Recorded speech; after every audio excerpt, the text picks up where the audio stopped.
Happy Monday, everybody. Welcome to the show. Thanks so much for being with us. You know, every now and then something happens that just perfectly illustrates just how, insane the left is, the level of insanity that we're dealing with. And so we're going to talk about it. We knew on Friday afternoon, thanks to Rob Spencer, on Friday afternoon that this story about the NBA and the WNBA, these NBA players who are men, declaring for the draft. We knew it was going to be what we're going to lead with because we find the whole thing to be hilarious. It is what it is. We got a great show for. We're going to talk about that. We've got several segments. We got borderline insanity coming your way. We've got Fourth Amendment funeral. I was going to say Fourth Amendment freedom. Nope.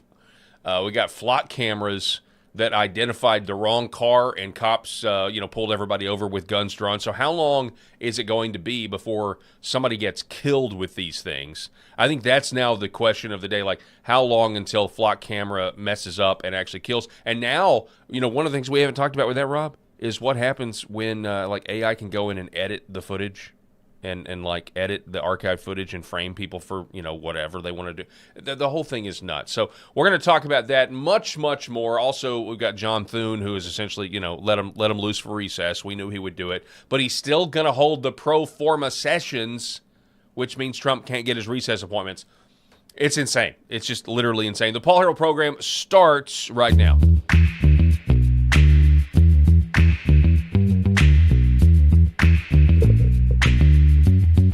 Paul Harrell program. All right, ladies and gentlemen, happy Monday to everybody out there. We are broadcasting live from the great state of Arkansas on Live from America TV, as well as other platforms. Shout out to anybody out there watching on cable, through the air, digitally, Hometown TV. We really appreciate it. Also, the Paul Harrell program YouTube channel. I'm here this morning with my co-host, the great Rob Spencer. Rob. Well, I don't know how great I am, but today I'm almost giddy. Take the compliment. Okay, I'll take it. I'm great. I will take it. Listen, I feel giddy. I feel almost like a schoolgirl here with the giddiness of it, because what it's doing, what we're seeing, what we saw over the weekend was we saw the sane people forcing the hand of the lunatics. Wow. And now we get to all just sit back and watch the barbecue because, folks, it's going down. Hopefully, prayerfully, I just dream about this being the start of the end of the trans insanity that has plagued really the globe, but certainly here in the United States, with our acceptance and you just be who you are. And even though you have male anatomy swinging between your legs as you walk, you got a dress on, you're a woman. Yeah, the insanity that, all of the countless videos of people having meltdowns. The most famous one is the guy that is, is this big dude who's like, "It's ma'am." We've had to live through a lot. That's what I'm saying. We've had to live through a lot. We've also laughed. Hang on, we've also laughed really hard as well, because you laugh at them and then you're like, oh no, these people are serious. And now we're gonna make these people. It is a religion for them. Okay, I've called it the woke sex religion. It very much is. And so now you have the WNBA commissioner. They're having to debate what a woman is, and it's very difficult because her answer, the WNBA's answer here, is if they're going to be truthful, is going to totally violate the woke sex religion of the left, and they're going to go absolutely nuts. And so I guess is this? Do we get to start with my favorite segment? Let's just kick it off right now, man. I think that's great. Now it's time for Rob's favorite segment: trans women or men.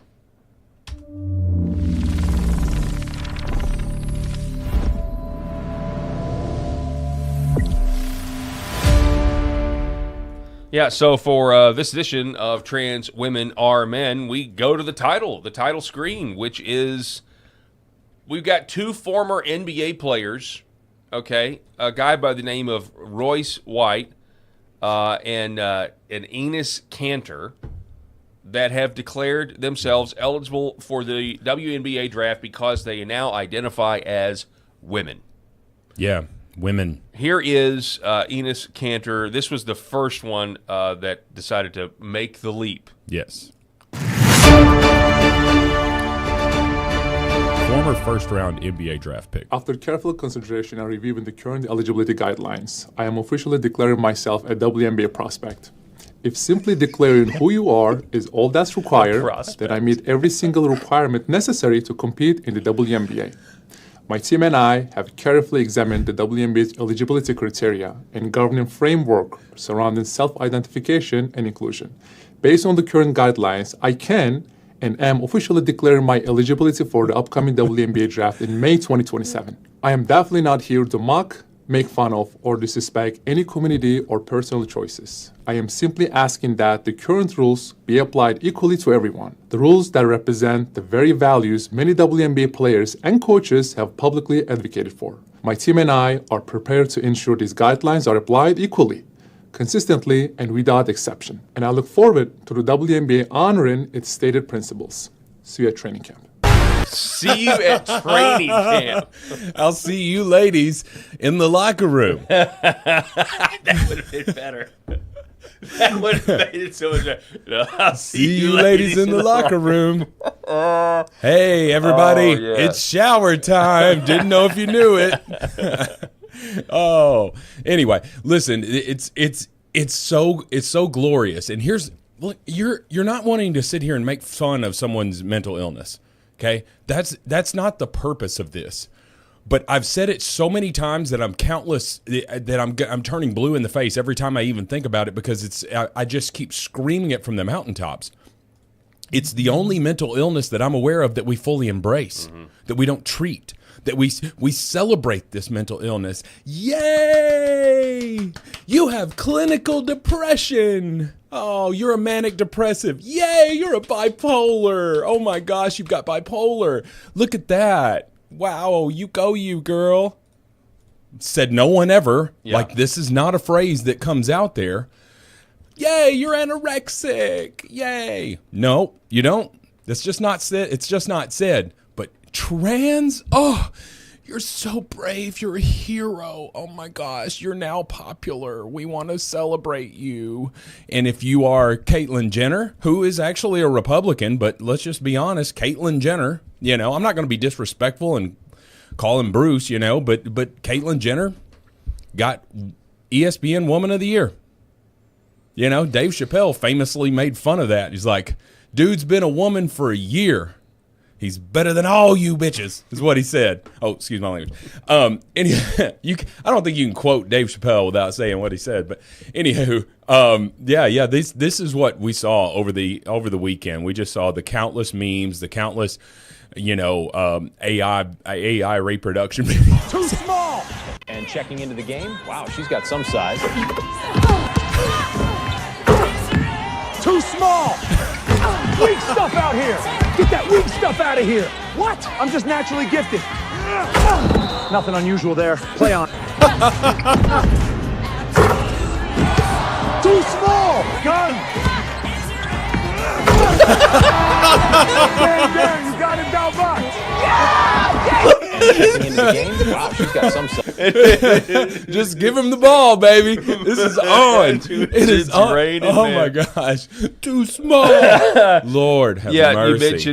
You mentioned Dave Chappelle. So this is it from his stand-up? This is one of the things that he famously said. This was back when you couldn't say this. This was back when. Oh, they tried to cancel him. Yeah. This was I don't know how many years ago. This was in 2018, 2019, and I remember watching this and falling on the floor laughing, and also being so thankful that he was willing to, go where you were not supposed to go. Somebody as famous as Dave Chappelle was not supposed to make fun of the woke sex religion. When I watch sports, I be thinking about, think about, okay, say LeBron James changed his gender.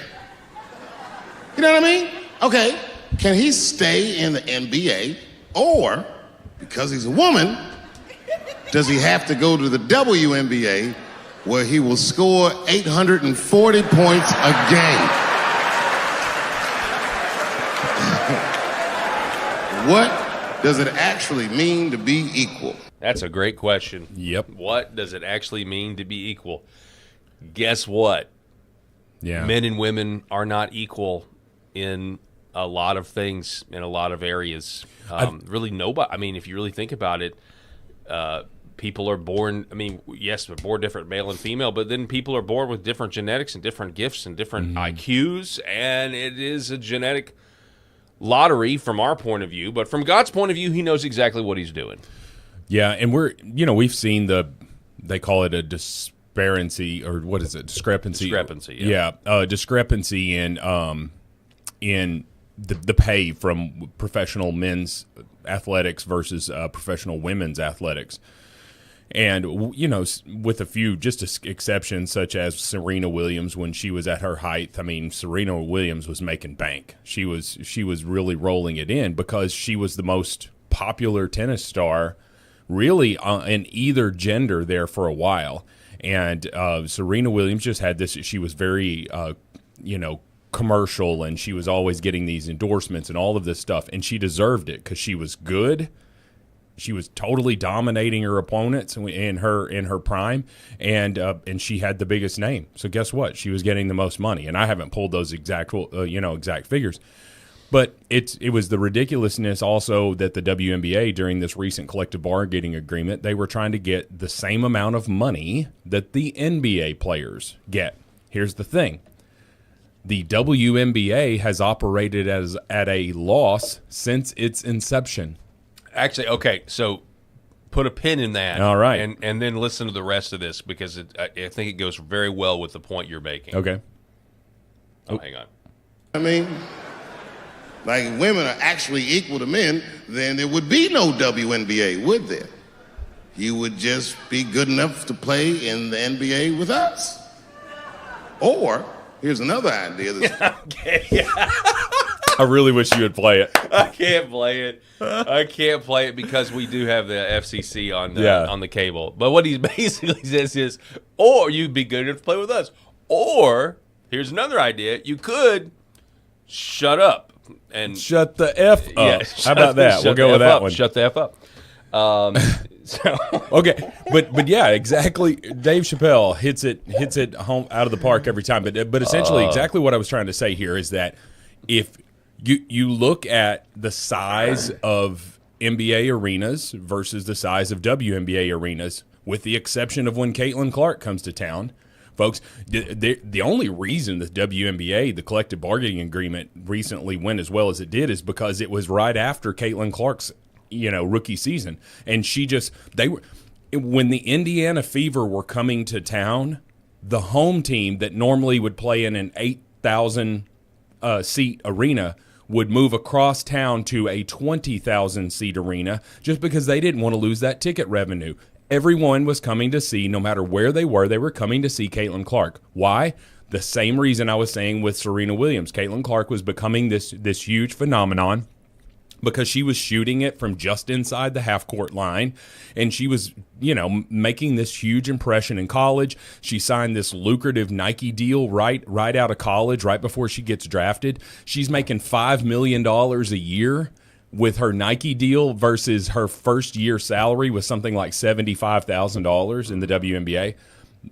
If the organization is already operating at a loss, how can the NBA owners, WNBA owners, because most of the WNBA owners are I don't know if it's most, but several of them are owned. Let's say the LA Sparks, I believe, like they own the Lakers owners own the LA Sparks. Okay, so it's dual owned. So they're subsidizing, the NBA players are subsidizing the WNBA through that, and they wanted more money. They wanted NBA type level pay, and you're just like, okay, do you understand economics? No, they don't.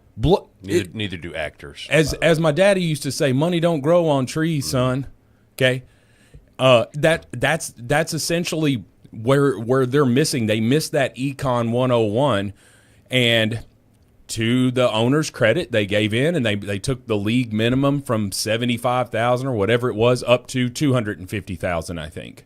And so they're giving them a lot more money. And now, I mean, you see the WNBA is getting a little bit bigger, but it started with Caitlin Clark. Now, there were a few stars that, you know, maybe transcended a little bit, that were doing commercials and all of that stuff. But honestly, if you never watched ESPN, they weren't even stars. I mean, you know? Shane Gillis went on what is the ESPYs, the ESPN Awards. He went on. He went on as the roaster and honored some WNBA player. He goes, 4-time WNBA champion. So and so is here, and everyone claps. And he was like, "I'm just joking. I made that up." It's my buddy. It was his buddy's friend. Yeah, it was his buddy. It was his buddy in the audience. It was his buddy's wife. Is who it was. Yeah. So it's his friend's wife. Just to mess with him. Yeah. Like, oh yeah, you guys don't. He's like, actually, that's my friend's wife here. I knew none of you would know WNBA players, and he was literally at the ESPYs. Which are, if you're not familiar, it's like the Grammys for music. The ESPYs is, you know, these award shows. So, anyway, and so we get to see all of this. I'm here for it. I hope that we're all. I mean, we're laughing about it. We're having a good time with it. But I will say that I hope and I pray that this could be the beginning of the end of this transgenderism. Because what are we doing to adults? Number one. Rather than giving them resources and support for their gender dysphoria. So there's two reasons you're transgender. One of two. From everything I've heard, all the doctors and experts talking about, there's two reasons. One is legitimate gender dysphoria. These are the individuals that are the exact same as the people with anorexia, looking at a skeleton with skin in the mirror and thinking that they're fat. Yeah. This is a person who looks in the mirror and truly, truly believes that they are the opposite sex of what they were. They were used to be called transsexuals. And these are the people that would go to great lengths, okay, to be cross-dressers. They would even have surgery a lot of times and all of that stuff. And so you've got that. That's a legitimate mental disorder. But then there's that other social contagion. And that is what has been prevalent for the last 10 years with this psychosis that is going around. And it is, again, I know I've mentioned this on the, but it's appropriate to mention it again, I believe. And it's this whole thing that if I am an outcast, if I don't like something about my body, if I am one of those kids that just doesn't have a whole lot of, friends at school and all of that, or if I'm from the way I understand it, just about every 13-year-old girl who hates her body, okay? If I then get to change, if I then get to become something that is now accepted, I can be vaulted up here and I don't feel like I'm the outcast anymore. I'm celebrated. I'm cool. I'm hip. All these things because I'm trans. Okay. That right there, that is a symptom of social contagion and seeing it and the algorithm convincing you and all of that. Yeah, well, and if you combine what you just said with the anti-white bias that's prevalent throughout as well, most of these trans girls that are actually are white, and so if you're a marginalized group, you get an advantage. This is an easy thing for kids to learn that want to be accepted and want to be approved. Oh, I'm bad. Whiteness is bad. The deracination of the country, of the white people in the country, and so there's also that component to it. I just want to throw that out there. Like, I want to be a marginalized group, so I'm not the oppressor. Yeah. As I'm being taught in history class, that absolutely, I'm the oppressor. Yeah, and then 7card21 corrected me. It was transvestite. We called him transvestite. I guess a transsexual was someone who had actually maybe had the surgery. Is that? I don't know. What it was? I remember growing up, I heard both. Yeah. Know? Well, and it was like a unicorn. You're like, yeah. I'll never see one of those. Oh no! I mean, like, I'm never gonna run into a transsexual or transvestite. I mean, listen, there was always women at the club that had a little bit too deep of a voice, and then you're searching, and they got an Adam's apple, and I see there. That always happened as I was running around in my 20s that I don't even remember because they were crazy and wild, but. I know that kind of thing always existed, but to your point, it was so extremely rare that it wasn't every other freaking person. It seems like Bill Maher was talking about the just how gay, someone that identifies as just LGBT. Dave Chappelle does a really, really funny skit on the LGBT community, talking about, he goes, got no problem with the L's, the G's, and the B's. But those T's are crazy. And he gives this whole analogy about getting in a car with one of each and all that stuff. Super, super fun. But the bottom line is we would see these instances and they were extremely, extremely rare. Now I lost my point. Yeah, so it was Bill Maher. Bill Maher was talking about gays and how he said, hey, look at this recent study shows that now, 15% of the U.S. population identifies as in this when it used to be less than 1%. Mm-hmm. And he's like, so by the year 2040, we're all going to be gay. Yeah, essentially. Basically, when you give all the patterns of it. And how does that happen? It happens, well, for a couple of reasons. Number one, it is not having God anywhere involved in the equation whatsoever. If you are just completely living for yourself and not for our purpose, which is to serve him, then you are absolutely going to feed yourself into sin. Okay, you are just handing yourself on the silver platter to the dangers of sin. That's number one. Number two, what's going to continue to happen is this acceptance you're not you used to be an outcast. We played that. You used to be an outcast if you were gay. Okay. Then it was, you were an outcast if you were of this minority group here. You were an outcast if you were trans. You were weird. Oh my gosh, stay away from this person. Now it's cool to be trans, as they say. Hopefully, please, God, let this keep growing. I hope that by this time next week, there are more people declaring, and it just keeps on and keeps on because it's going to force the hand. It's kind of crazy. There's this one scene in Star Trek V with William Shatner. It's maybe not an unpopular Star Trek movie, but it was one of my favorites growing up, where they think they're talking to this god on the planet, but the god wants the starship, wants the Enterprise. They just move the ship a little closer, and William Shatner's like, what does God need with a starship? and it's like the question, and so this is what I think that's going on here. Like, who knew that the one question you had to ask the WNBA is, what does the W in the WNBA stand for?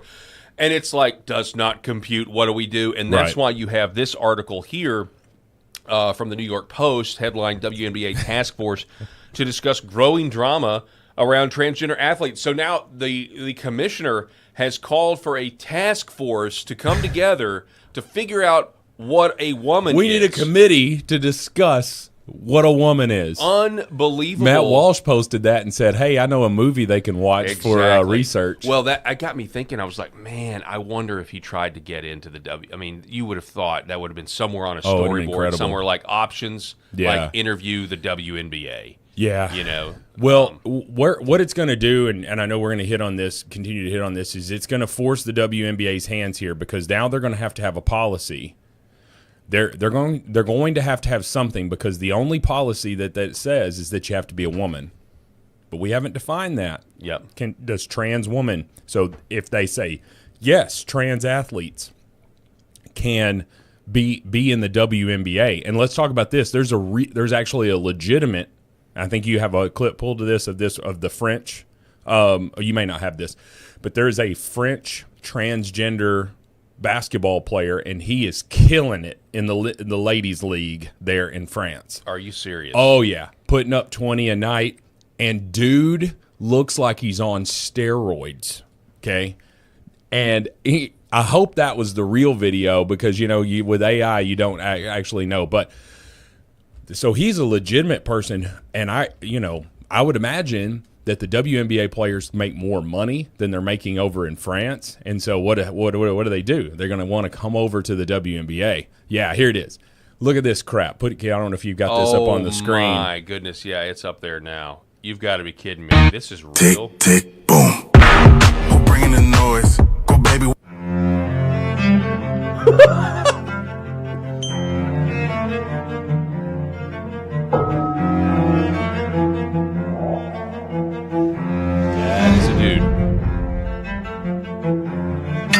She's really accomplished something. Yeah. Boy, look at her fly through the air.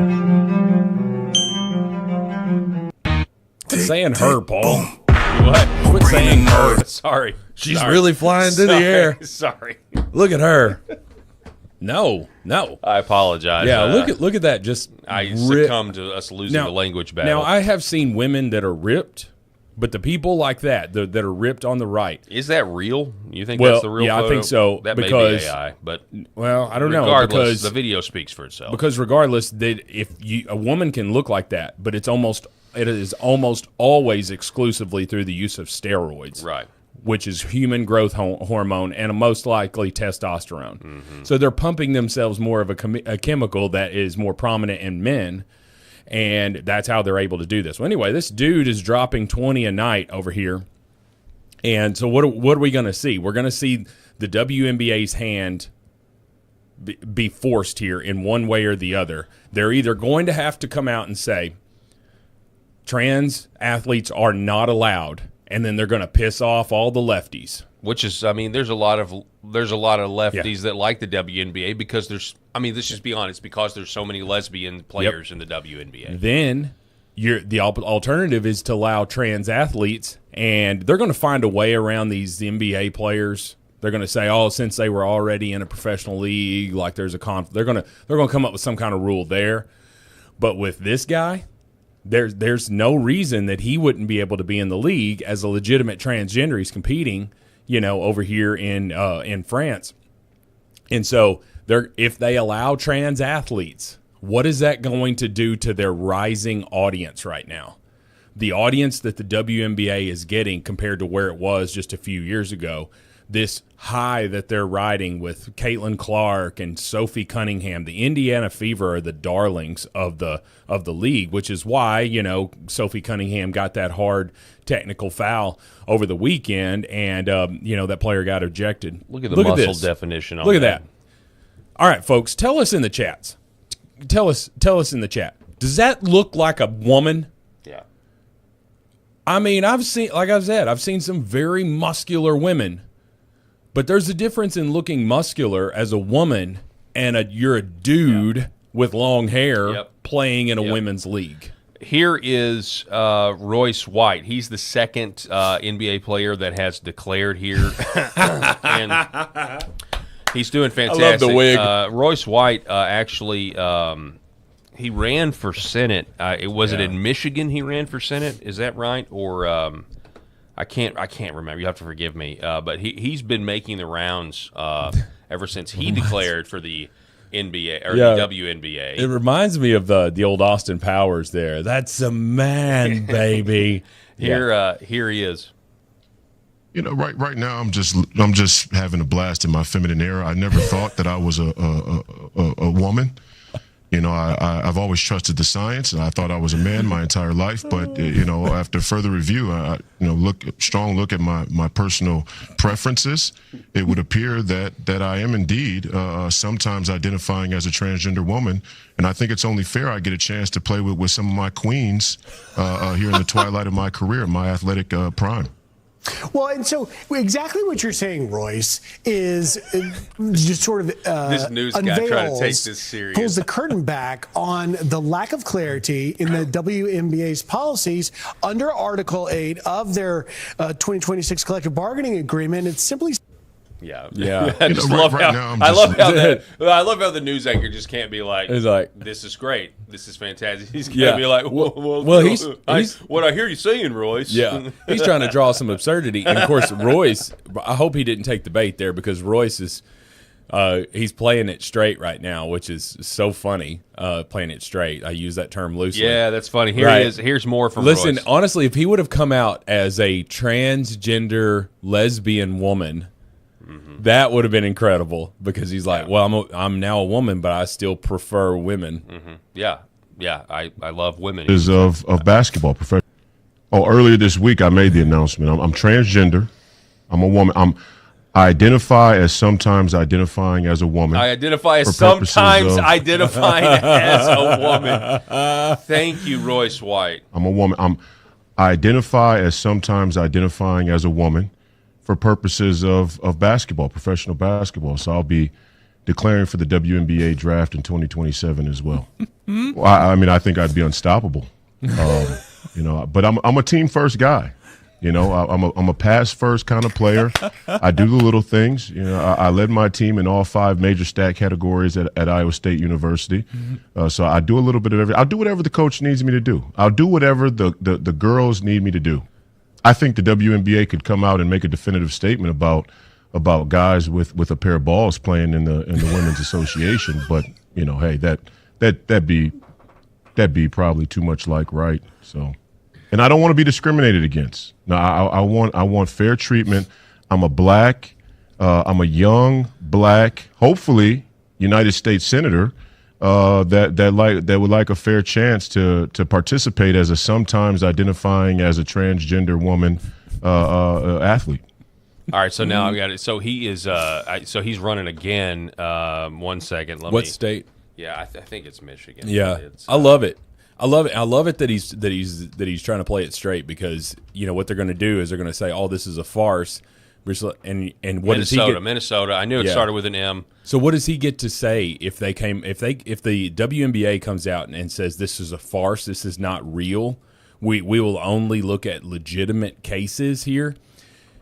Then and what they say is a farce. Well, then what's Royce going to say? What's Enos Kanter going to say? They're going to say, "How dare you? How dare you not affirm how I feel and who I am? How dare you? You don't get to say I'm not trans. How dare you, you bigot? You hateful, spiteful bigot. How dare you? I'm going to sue you for discrimination, trans discrimination. You're going to hear from my lawyer. How dare you?" Like, if he would just keep on with that and keep on, they're going to have to call him a liar. They're going to have to say, "I don't think you really look like a woman. I don't really think you are a woman." What kind of Pandora's box would they be opening? Yeah, I mean, you know, the fundamental problem, and I said this the other day with Stephen A. Smith, which I love Stephen A. Smith's rant against, you know, trans women in sports and everything else, but like, you know, he still kept up with this idea as I critiqued him, you know, saying if you change your gender. Dave Chappelle, in his joke, suppose LeBron James changed his gender, right? So in it kind of way, we're trying to have our cake or eat our cake and still have it in this way of just not actually calling out the fundamental, like, lowest common denominator, like the basic idea that you can change from one gender to another is simply not true. That is not true in and of itself. We got some people that are trying to thread the needle saying, well, you can change your gender, do what you want to do, be who you want to be, whatever, but we're not going to allow you to compete in women's sports. And so it would be a lot easier to just say, it's impossible to change your gender. We're not even going to entertain this nonsense. But they won't do that. No. No, they're not going to do that. You know, you know that clip that I sent last week that we were going to do on the show, but we did not get to? I don't know if you have that. I saved it for you, but I don't have it. I don't have it readily pulled up, but I certainly can find it. Well, it was so good because it illustrates the best thing that you can do to call out their lunacy, and what it is a guy just interviewing these people at this pro-trans. I'll find it. Go ahead and cue it. Okay, yeah. But anyway, it's like he's interviewing at a pro-trans rally, and he runs into a woman who is a biological woman. Clearly she's a woman. Yes. She's clearly a black woman. He knows that she is a biological woman. And so what did he do? He kept saying, "Hey, so when is your I don't want to give it away," but he keeps questioning her. And she is so close. It was a TikTok, actually. Hang on. Yeah, it was so she was so close to coming out and saying, "I don't believe this crap that I'm out here protesting for. I don't believe the crap that I'm actually saying, because how dare you call me trans? I'm a biological woman." And it keeps going. Beautiful. All right, here it is. Here it is. Sorry, it's a little out of focus, but here's what Rob's talking about. Hello, trans women out here. Tell us about your transition, how it went. Can I hold this, please? So I have a question for you. Why are you asking me those questions? We're interviewing people at Pride. Okay. Like we're interviewing like trans women and stuff like that. I'm not a trans woman. I'm a... Oh, no, we're fully supportive. Fully supportive. Yeah. Do you want to talk about sort of transitioning or anything like that? Or like what people I never transitioned because I was born a woman. No, of course you're a woman. Of course. Out here, the whole thing is like being proud and it's like supporting. Trans woman any less of a woman? No, you are a woman. That's what I'm saying. No. Does it make a trans woman any less of a woman? No, you are 100% a woman. Is a trans woman any less? No, 100%. All women are women. I'm not a trans woman. Okay. Is there another definition that people like to use, or I don't mean to be. I was born a woman. I was born with female genitals. You thought I was a man? Yes. Yes. I love that she tried to like back him in by saying it 4 different times. Mm-hmm. Are you trying to say that trans women are less? No, I'm not. You're 100% a woman. Oh, no. Yeah, of course you're a woman. Of course you're a woman. Keeps on. And then she finally has to say, are you trying to say that I look like a man? Yep. A few of the comments, best rage baiting I've ever seen. Wow, she's so transphobic. This is what Alex Stein would call culture jamming, right? Which is, he made popular by going to city hall meetings, city council meetings, and becoming the stereotypical version of a leftist in the most extreme way, just to jam the culture up, to point out this absurdity. And that's what Royce White is doing. That's what Enos Cantor is doing. So it's a win-win today, folks. What it is, again, I know we're joking about it, but what it does is it leads to the degradation of society, which we are seeing. I mean, could you have even imagined a 3rd grade Paul Harrell going to school and picking up Genderqueer from your school library? Yep. Again, a book, if you're not familiar, that teaches how to give blowjobs. Okay, and it is on this. It's available for 3rd graders to check out in a lot of these liberal leftist schools, government schools. Yes, and so they say, "Oh, we're not after your kids," but then they're like, everything they're doing is we're after your kids. Dan Sullivan, our local congressman here on the state level, was talking about state senator. State senator, thank you. He was, he had a battle with our local public library over books like that one. So it was that one, and there was one other one that was just a really popular in the gay community. But anyway, so what he was saying is that, hey, they were up for renewal of their millage, which is how our local public library was getting funded. So they were up for renewal, or they were trying to get a raise in it or something. I can't remember exactly. Well, actually, I think what happened was they threw such a fit. And by the way, he was successful in getting legislation passed. And the left, here in Arkansas, the left now calls him Book Ban Dan, which he should wear as a complete honor. Sure. Because those books should be banned. Yeah. Now, they haven't. I think they've just been moved, which is ridiculous in my opinion. And I get everybody's all, no, they should 100% be removed. I don't know why you would have any books geared towards children written like that way. You would never want that. And it's okay for society to ban things. And we ban things all the time. Absolutely. And so what they were doing is, he was trying to get, I think he... No, so what happened? Okay, I'm sorry. Yeah. This is what happened. The local library here was not listening to the moms and the people using it, and a lot of homeschool moms, which a lot of homeschool people, most homeschool people are very Christian, and they didn't like going to the library and having to, especially during June when all these books were featured in the children's section. Okay, and so the local grassroots got together in Northeast Arkansas and got a special election referendum to take the millage away, to decrease the funding of the library, and it was successful. So we literally, grassroots, stripped them of their funding because they were being such radical leftists. And then, of course, the legislation followed, and I know it's been challenged in court and everything else, but I actually think it's been upheld at this point. But what the advocates for it, what do? They take the extreme cases. Again, like when we're talking about abortion, they always take the extreme cases. Like, well, if your 13-year-old daughter is raped, you sure as heck don't want her to carry that baby and all that stuff. Like, you're taking these extreme and rare cases. So what do they do when they're advocating for not having the public intervene in the publicly funded library? Like, you can't intervene in the actions or the interest of the publicly funded library. So what do they say? I just love the library. This is the only place that my kids can go because I don't make a lot of money, and the only place that I can take them for fun in the summertime because we can't afford to go on vacation is to the public library.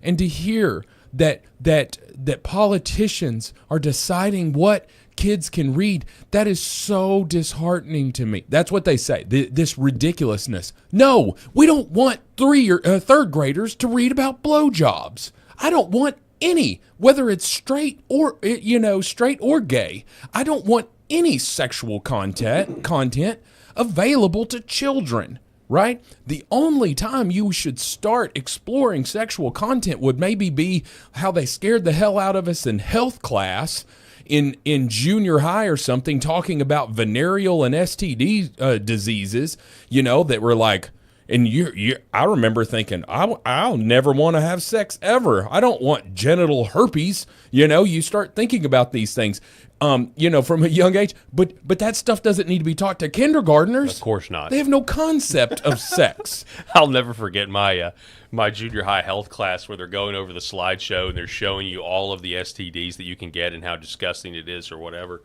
And they segregated us, so all the men were in one class, the girls did their own thing. I'll never forget, there was this one guy, and he had a pretty serious girlfriend at the time. I think we were in like the 9th grade. And there was this one guy who was just like, all right, spell it out for me. If I've never had a sexual partner and this other girl has never had a sexual partner, is there any chance of an STD? He was like using this as an opportunity. Yeah. Like, I just got to know, right? It was, and then and all the guys in the room were like, "Okay, all right, yeah, we know what this guy's asking." Yeah, we need to know. And here's the other thing: is at that point, like, dude's going to start wearing STD-free T-shirts to school or something because he's auditioning women who have not had it. The person would be like, "Yeah, no, you can't. If neither one of you have ever had sex before." That's the answer. That is the exact answer that the nurse gave in the class, which probably in the grand scheme of things was not a great answer to give somebody. Except for that, what she probably answer, but truthful because what she could have said was, well, it's still best to use protection because you're having to trust that your partner is telling you the truth that they've never had sex with somebody. Or you could say you don't know what her birth mother had because some of that stuff transfers over. So. Yeah, sure. Some of that stuff is. And so anyway, but we saw that just here on the local level with these books and this degradation of society, and it's led to this stuff. I'm not going to sit and judge an adult's lifestyle as long as it doesn't affect me.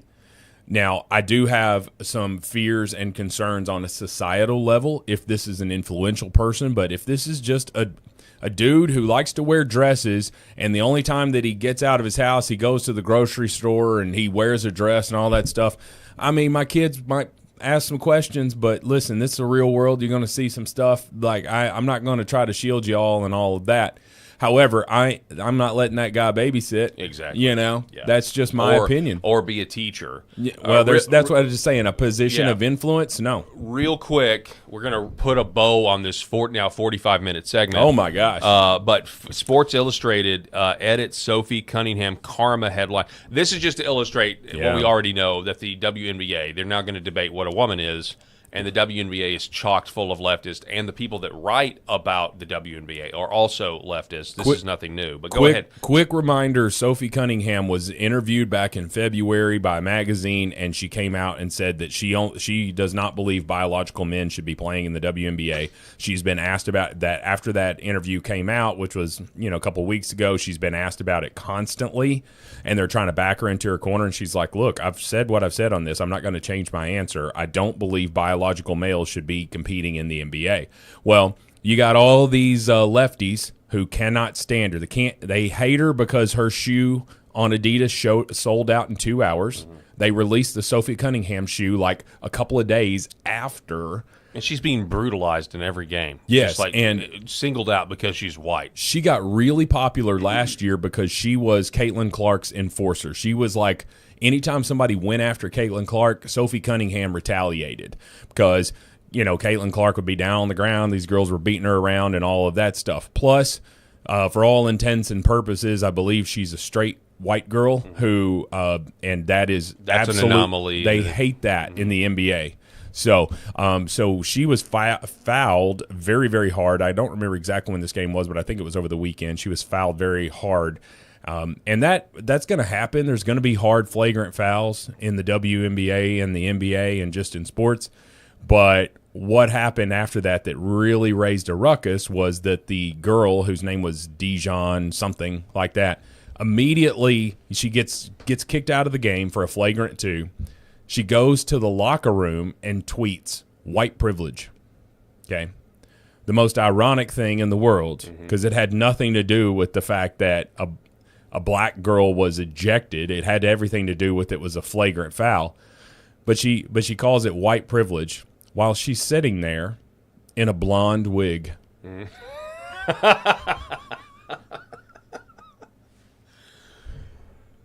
Come on, that's you want to good. talk? You want to talk pretty about good. hypocrisy? Well, imitation is the sincerest form of flattery. Shoot, I man. guess. But this is the Sports Illustrated headline, the original headline by Kristen Wong. Sophie Cunningham got a bitter taste of karma after drawing flagrant foul in Fever Sky. This, by the way, I can't stand these stupid team names in the WNBA. I think they're ridiculous. But this was what was changed, right? Yes, Sports Illustrated changed this headline because of backlash. Yeah, I guess. Kristen Wong there looks very much like what you would imagine a lefty would look like. Yeah. Anyway, so they changed the headline. It after so much backlash of karma, they changed it to her enforcer role has been reversed on her or something like that. Anyway, it's kind of crazy. It's kind of a microcosm of the larger culture war that the American people, I mean, in mass. I mean, that's one of the reasons, one of the many reasons why so many independents voted Republican in 2024 was because of the culture war and because of the fact the left are, they're crazy. And people were like, well, we're just not, we can't support this. Like, we can't even debate. That's why the Republican Party is the coalition party where you can actually have a debate. And that's why there's so much infighting within the Republican Party, because it's a coalition versus the left, which is much more monolithic party. And they're just hung up on the social issues. They're hung up on literally just do what you want to do, except be a Christian. Can't do that. That's offensive. And they want to remake the entire country from the ground up and erase the history of the country too. So, yeah, they absolutely do. And we're seeing so much of this with the left that what's surprising to me is I don't remember. Can you remember any election cycle? And you've been covering politics for almost 20 years now, I guess. Can you remember any sort of an election year where the party out of power has gone further left or right leading up to the election? The only one that pops into my mind maybe is some of the Tea Party candidates leading into 2010. That was further right. Yeah. That was definitely further right. But it wasn't a crazy right. This was just... Well, they tried to say that we were crazy. Oh, my gosh, Just like the messaging here, I mean, the Republicans are going to basically run on, hey, I know we're in power, but these people are crazy. Right. Yeah, and you can almost set your watch by it. When an election year comes up, most parties start moving to the center. They start moving to the center, and they want to, let's reach across the aisle. Let's work together here. Those days are long gone. Yeah, the Democrat Party is being completely hijacked right now, and I think we didn't really pull this as a topic, but I think it's noteworthy to watch them. We're watching the trans stuff right now, like a barbecue, just sitting here, just watching the fireworks. I think it's going to be interesting over the next couple of months leading into those midterms, how powerful these Democrat socialists become. And if they get obliterated by the Republican candidate, or do we start seeing people in Congress that have the destruction of the country as part of their agenda? Yeah, I mean, this is this is what the midterms are going towards. And later on in the show, probably in the second hour, we do have a Middle East fatigue segment because that's obviously a big. It's going to be a big issue when it comes to the midterms. Mm-hmm. But there's a video that's circulated around over the last few days and over the weekend, and you may have missed it, you may not. If you're on X, you probably haven't. But sickening. There's a black man who was going around beating up white women, in an absolute. I mean, it's just devastating video where. In one instance in particular, he's walking out. He's filming himself. Mm-hmm. He's very angry, saying every sort of curse word you can imagine, talking about his son, and he passes a white woman on the street, and the white woman nods to him and just acknowledges him, says hello, and he says, "Oh, you're going to say hi to me," and then just proceeds to savagely beat her like an animal. Yeah, one good hit knocks her out, and then what does he do? He keeps beating her while she's literally looks like she's seizing. Yeah, I'm going to play it, but we're not going to listen to it just because there's just too much to edit out. Look at here. This guy, central casting for cable. So he's going around, inward that, inward this, and then he. It's just almost like he's looking to assault. And he did this to multiple people, not just this one. She says hello, and he just absolutely knocks her out. And she is okay. She's at home. She's recovering now. But this issue, and that actual still image right there has just made the rounds as people are trying to figure out how did we get here where this level of lawlessness is allowed to proceed. Matt Walsh actually has a point that he's made about this, that these two different images that you see. He says that these two images should be iconic because they tell a story. He says on the left, a young woman who had been cheerful and happy and apparently on her way to visit a sick friend or relative because she had some sort of get well soon balloon. Mm-hmm. Then on the right, a degenerate black man, angry and volatile, 14 prior arrests, wandering around the streets, rambling nonsensically, violently assaulting any white woman he comes across. The two happen to cross paths, and that's the aftermath. He says, for years now, our laws and institutions have dedicated themselves to protecting, coddling, and indulging the person on the right, often at the immediate expense of the person on the left. It was decided that the person on the right must be free, must be comfortable, must be cared for and fed and clothed, literally, no matter what the cost. He says, but a functional society organizes itself the opposite way. The priority is protecting the person on the left, the innocent woman or child or man. The person on the right, the chronic, degenerate, dysfunctional criminal, is rightly seen as having no value to society, a net negative, and is thrown in a cage forever or simply executed. A functional society gives all the benefit, all the leeway, all the priority to the person on the left, but we don't live in a functional society anymore. Wow. So again, Matt Walsh saying what we all know and unfortunately are seeing. Yes, and here's the deal. It is, in many ways, as dangerous as things are right now. If you are a dad to girls, it is your responsibility to train them to try to avoid situations like this as much as you can. Obviously, I mean, how is she supposed to know this guy was just gonna, I mean, you could look at the statistics, you could look at the FBI crime statistics, and you could educate yourself pretty quick, because here's the deal. And there's been a lot of people that have already said this online. As you see her laying there, you see her get knocked unconscious. The consolation could be, well, at least she wasn't racist. At least this girl wasn't a racist.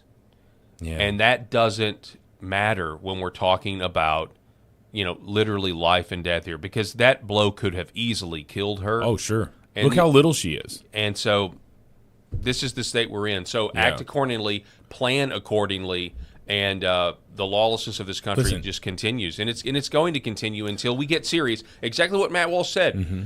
We have the justice system now. they don't see that as the idea of somebody who is of no use to society is not a concept anymore. Where we're willing to say, "Oh, this is how you're going to behave." Well, for the good of society, we're going to marginalize you. We're going to put you in a cage, or we're going to put you to death, because we know obviously capital punishment now is you sit on death row for 20 years. I mean, it's just insane. So I want to say two things. Number one, if you watch that video with the audio, he's amping himself up as he's walking. Okay, but this part right there where he's like pointing and all of this stuff and slapping her in the face still, he sounds like a rabid dog. His intensity becomes more and more, and that's the second attack that he tried. That woman smartly runs out into traffic. Yep. And gets vehicles to stop, and she's like staying on the other side. If she would have stayed on the sidewalk, he would have chased her down, and it would have been a foot race of whether he could have caught her or not, because he would have done the exact same thing. And I guess, did that person open the door and let them? I don't know. Never give up your. First of all, never give up your guns. Where was this? Because I also think about like our hometown. If that happened in our hometown, this guy would have been shot. Yes. Oh yeah. Immediately. He'd have been gone. Yeah, and we had so many people that were just trying to say the Jason Aldean song, "Try That in a Small Town." This is exactly the crap that he was talking about in that song. It's not racist to change to the other side of the street when you see a threat. Okay, it's not racist to do that, and you're not being culturally sensitive by putting yourself in harm's way by staying on that side of the street. Now, I'm not blaming this lady. I'm not blaming either lady. No, this came out of nowhere. But one lady ran and didn't get hit, and the other lady risked it by trying to say, "Hi, I'm not a threat." Boom. Right. Sure. And so what we're seeing is, of course, that one race commits 50% of all the violent crime here in the United States, even though they represent approximately 13% of the population. As a matter of fact, I don't know what the percentage of black men are. Let's just say it's half. Yeah. So, we're talking 6.5%. Single digits commit half of the violent crimes here in the United States. So it's not racist to walk to the other side of the street, but I'm going to go an extra and take race out of it and say, any solo man, if my daughter, who is 12 years old, when she's, a few years, when she goes to college, all of that stuff, then I want her to be aware, if there's a man walking solo, walk to the other side. If there are people standing outside of a van with the door open, do not walk anywhere near it. It's not racist, it's safety. All right, that's it for hour number one. We got hour number two coming your way next. We're going to hand it off to Sean Farish on LFA TV. We'll see the LFA audience in the afternoon. God bless everybody out there watching. Hour two starts here after this commercial break.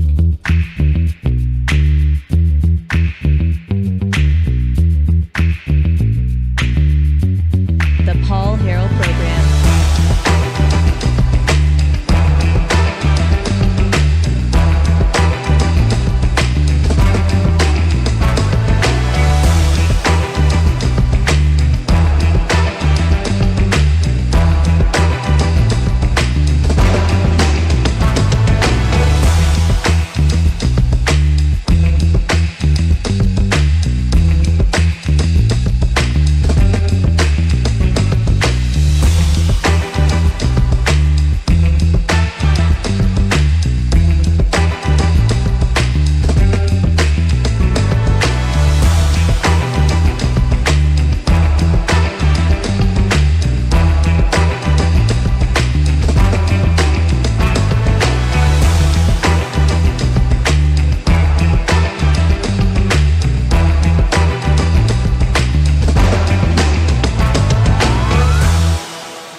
For centuries, light has been used to heal.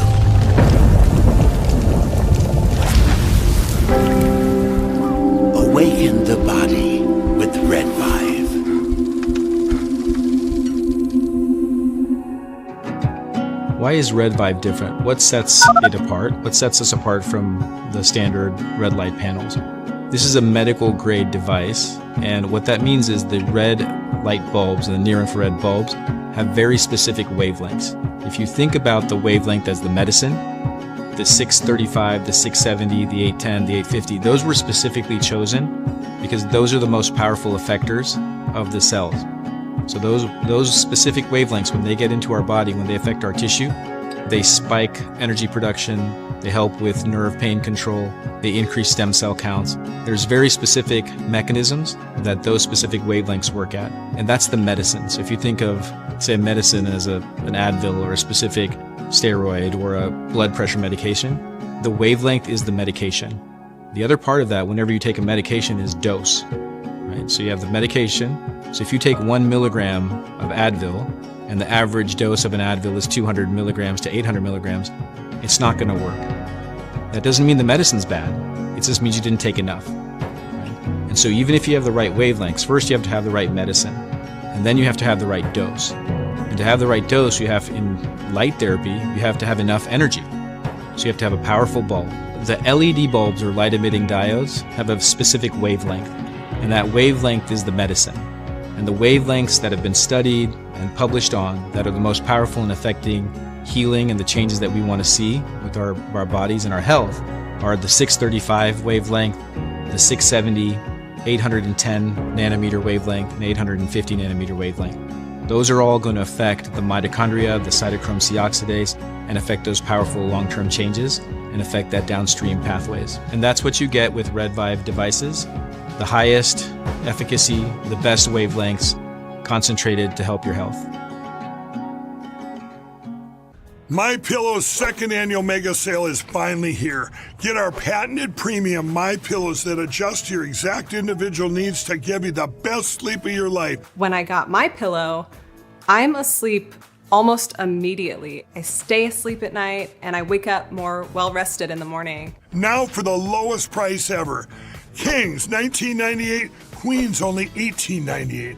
And Giza Dream bed sheets, the best sheets in history, for as low as $29.98. Lux Pure 6-piece towel sets, towels that actually dry you, what a concept, now only $39.98. And our made in the USA mattresses and mattress toppers as low as $99.98. So go to mypillow.com or call the number on your screen.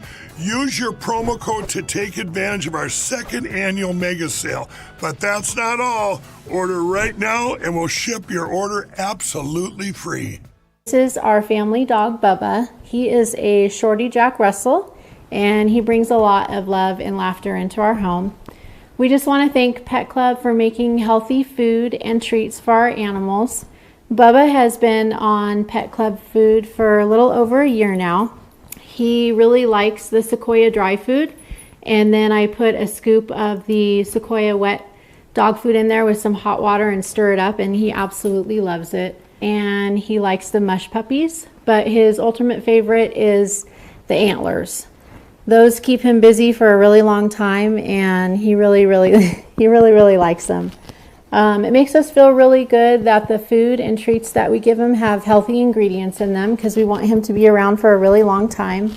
Our previous dog was a lab, and his name was Titus, and we fed him in bulk, and we would just get his food from the big box grocery stores. And unfortunately, that food wasn't very healthy for him, and he ended up getting cancer and passing away. So we didn't want to make that mistake with Bubba, so we were really fortunate to find Pet Club and find some really healthy food for him to eat. So we would just like to thank Pet Club, and we just really appreciate the healthy food that they make so we can keep this guy around as long as we can.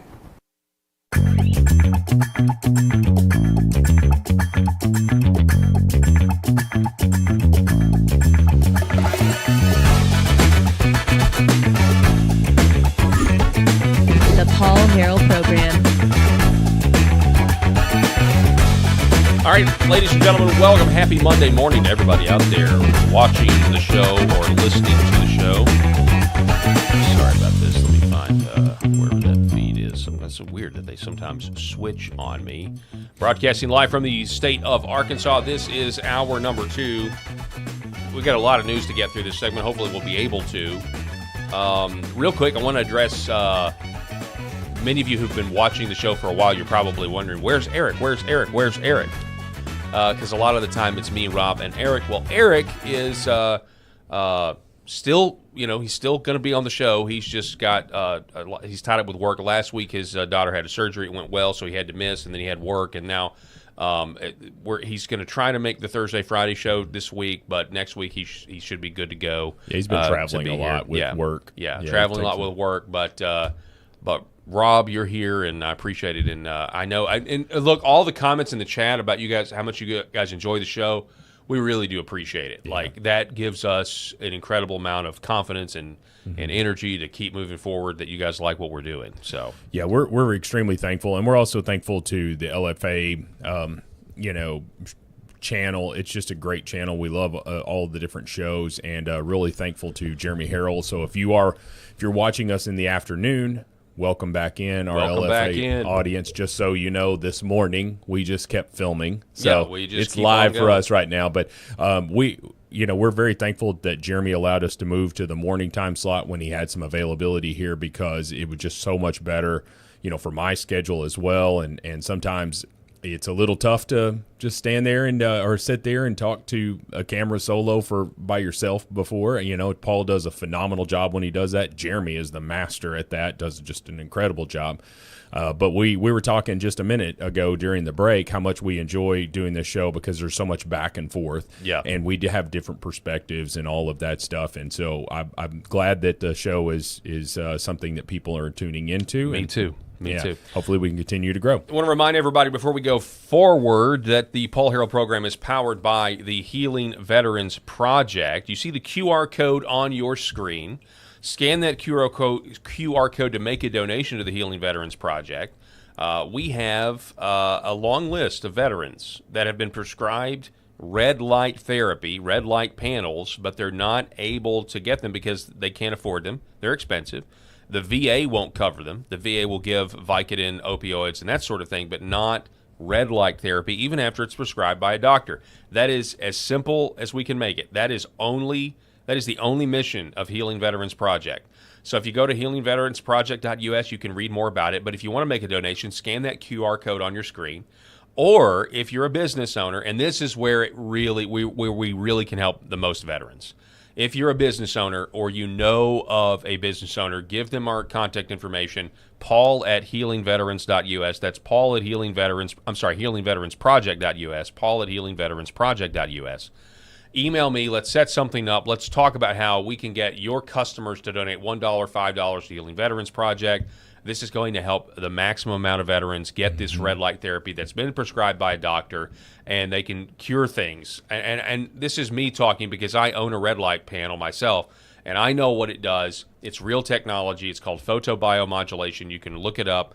I know that it works with pain and inflammation and anxiety and digestive issues and literally so many things that veterans go through, like nerve pain and that sort of thing, and traumatic brain injuries. This stuff really works, and eventually Western medicine's going to figure it out. Some doctors have, that's why they're prescribing it. But hit me up, Paul at healingveteransproject.us. Would love to work something out.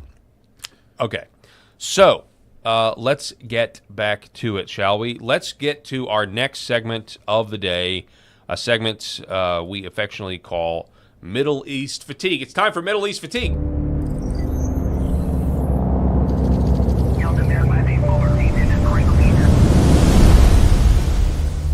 All right, so for this edition of Middle East Fatigue, we're just going to give you a little bit of an Iran war update. This is also an Israel-Palestine Gaza update as well. This from Eric Daugherty. Israel has rejected a measure within President Trump's 15-point peace plan in Gaza. Fox News reporting this. Demanding concessions from the United States before reopening the Strait of Hormuz, further complicating efforts to reach a peace deal between both countries. Meanwhile, Israeli Prime Minister Benjamin Netanyahu is rejecting the Trump-backed 15-point peace plan, vowing the IDF will not withdraw until Hamas is disarmed. Alex Hogan is okay. So a few more details on that. Israel Prime Minister Benjamin Netanyahu publicly defied President Trump and U.S.-led Board of Peace on Sunday, explicitly rejecting his 15-point Gaza roadmap minutes after praising Trump as a great friend. The rebuke came despite sweeping U.S. support for Israel's ongoing nearly 3-year-long drop site news genocide in Gaza. I believe that I mean, I've seen the before and the after. I know, Rob, you may disagree on the use of that term genocide. I don't think it is unwarranted at all. It's been a lot of blood and a lot of death, and not everybody's a human shield, right? That's where I fall on it. I know people disagree about that. My thought is, I just think a lot of the reports are coming from Hamas and that side, and I mean, when could they ever be trusted? I think that there's a sort of a PR campaign that they're running, and I just don't trust them. So either way, I mean, I'm not saying I trust Israel. I'm not saying the leaders are telling the truth there. So regardless, whether it's a genocide or whether it's a war or whatever you want to call it, people are dying, and it needs to end. Yeah, I mean, we agree there. And that's why, I just continue to pray for peace over this whole situation, not just for the politics of the midterms, not just because I don't want to live under Democrat rule and their insanity, but also just from a humanity standpoint. Like I want peace, right? And I you think about, and I'll even say I'm biased too, because I know there are Christians that live in the Middle East that are going through a lot, and I don't want that for my fellow Christians, and even the Christians, obviously the Christians in Iran too, the 7 million Christians 7 million out of the 92 million people in Iran. Now, on that, we have this story over at Zero Hedge about Iran.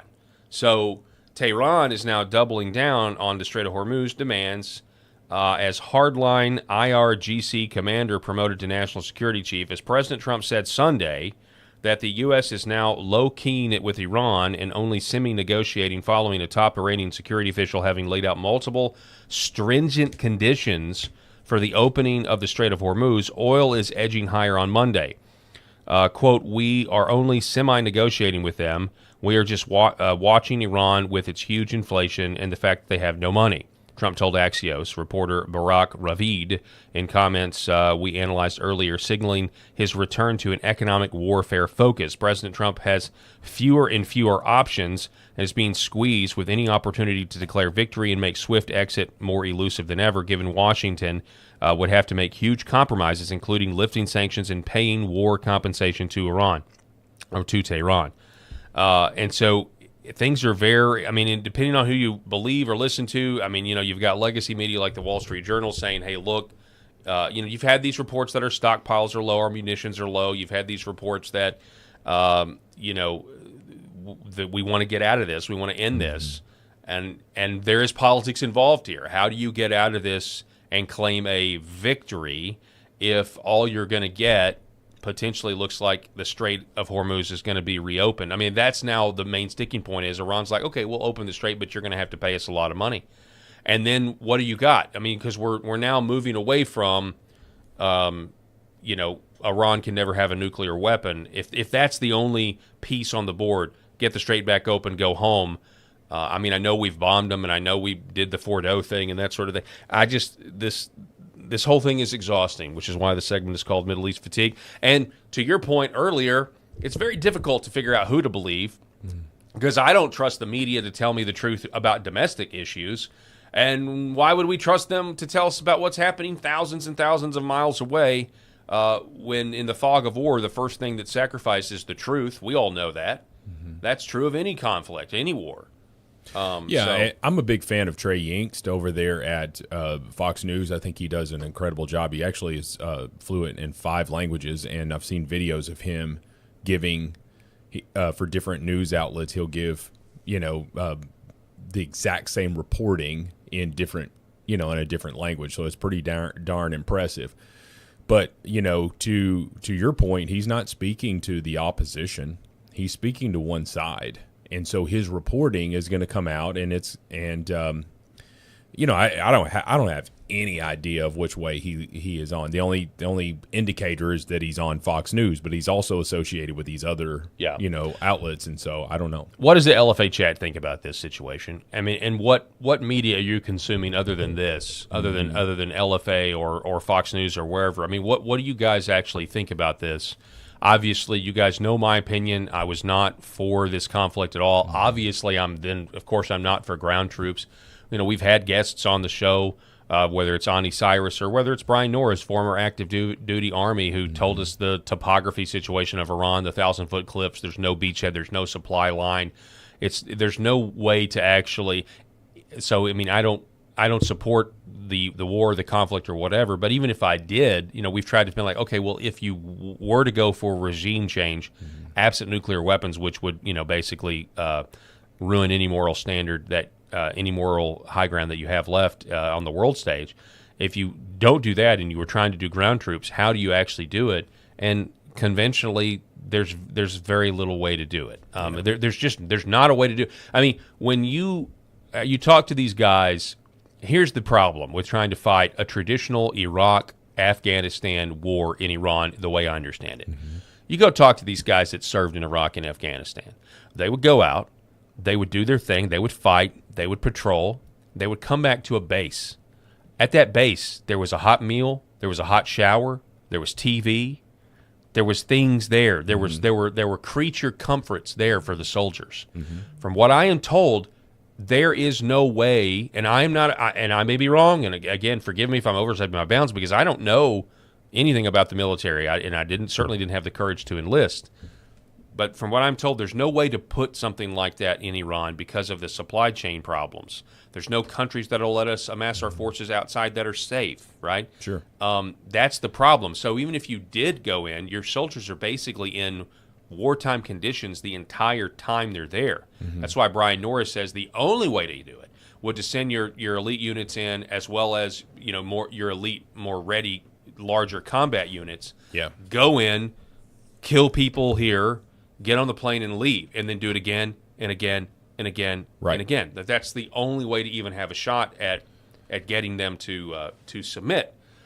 So the cards are just not good for the U.S. and the topography and the resolve of the Iranians in terms of, they're just willing to, I guess, live in the Stone Age if they have to. I don't think that things are as inconvenient for them as President Trump leads us to believe, and I'm not saying that he's being dishonest about it. I'm saying that how do you know exactly how they're living over there and what they have available? I think that you've got a lot of intelligence, a lot of surveillance, and things that you can make assessments on. But if they've got underground bunkers in Gaza, you think they don't have them in Iran? With a conventional military, correct, more resources. Correct. They could be sitting under there and watching cable news TV or something. I don't know, but regardless, it's. I don't know that I have anything else to add to it other than I love that that's the name of our graphic, because essentially that's how we all feel right now. It's like, when is this going to end? And I know that you cannot truly negotiate with somebody who wants to bring about the destruction of the world. That does not characterize every person in Iran, especially not every person that is in a leadership role in Iran, because our good friend, a former Iranian citizen, Ani Cyrus, who's come on the show several times. Back on. Yeah, she's incredible, but she'll sit there and tell you, she's like, you've got these doomsdayers, right, that want to bring about the destruction of the world, but then you've got these other ones that, want to spread Islam. They want to, be the people that Muhammad called them to be, and all of that stuff. And he's like, which is what, consummate with an 11-year-old? Oh, 9-year-old. You can marry a 9-year-old. Oh, she married at 7, consummated at 9, or is it married at 9? Consummated? Married at 6, consummated at 9. Good. But I believe that the more modern acceptance is married at 9. Now, I am not Islamic expert here. But are there radical Christians out there? I remember. Let's just be honest. The Hitler Nazis had God is with us on their belts. They believed that they were Christian, and they were. Yeah, but they also. I know there's people out there that try to rehabilitate this, but you can go look and see what they did to the church and so I wouldn't call them radical Christians. No. But I'm just saying, to your point, perverted, maybe. Yeah, perverted Christians. Yes, and then you've got I mean, gosh, the KKK believed that they were doing the right thing, and God was with them, and they would open a prayer. Every KKK meeting was opened with a prayer. So you've got some of that stuff. But let's be honest: are Christians killing people right now? I mean, name a terrorist attack where a Christian, because of their Christianity, is committing a terrorist act. Doesn't happen, right? And so that is a religion of war, of death, of violence, of destruction. And there are many people in the Middle East who are trying to spread that. And Iran was, they say, the number one state sponsor of terror because they wouldn't come out on their face and say that's what they wanted. They were funding organizations that would do it behind the scenes. I will say this, historically speaking, in my opinion, when Christians do get together and decide to actually go to war in a just fashion, or what they would consider to be, like, those are the convictions, we have no choice, watch out, because it is done with no pulling punches, and it is done as efficiently as possible. So sure. We're the ones with the guns. Yeah, exactly. So. Exactly. Real quick on this, we also have this from Conservative Treehouse, The Last Refuge. Leaker identified. Department of War revokes security clearance for former Secretary of Air Force Frank Kendall after a controversial leak investigation, which included New York DOJ subpoenas to collaborating journalists. It appears the Department of War has identified the source of the Air Force One security compromise, former Secretary of the Air Force Frank Kendall. Now, this has to do with a story that happened back when President Trump flew to, where did he fly? Was it Saudi Arabia or wherever it was? He took the new Air Force One, but then he did not leave on the new Air Force One. He took the old one home, and people were saying it's that there was a big security breach there. Now, that's not what we were told at the time, but apparently disgraced former Biden appointee and staunch activist Democrat Frank Kendall has now lost his security clearance and his non-governmental career as a contractor, consultant, and lobbyist within the area of military procurement. Kendall can no longer hold any sensitive position in the private sector that he touches on Pentagon programs. This type of duplicative scheming is one of the reasons why D.C. didn't want Secretary of War Pete Hegseth. D.C. wanted someone they could count on to undermine President Trump.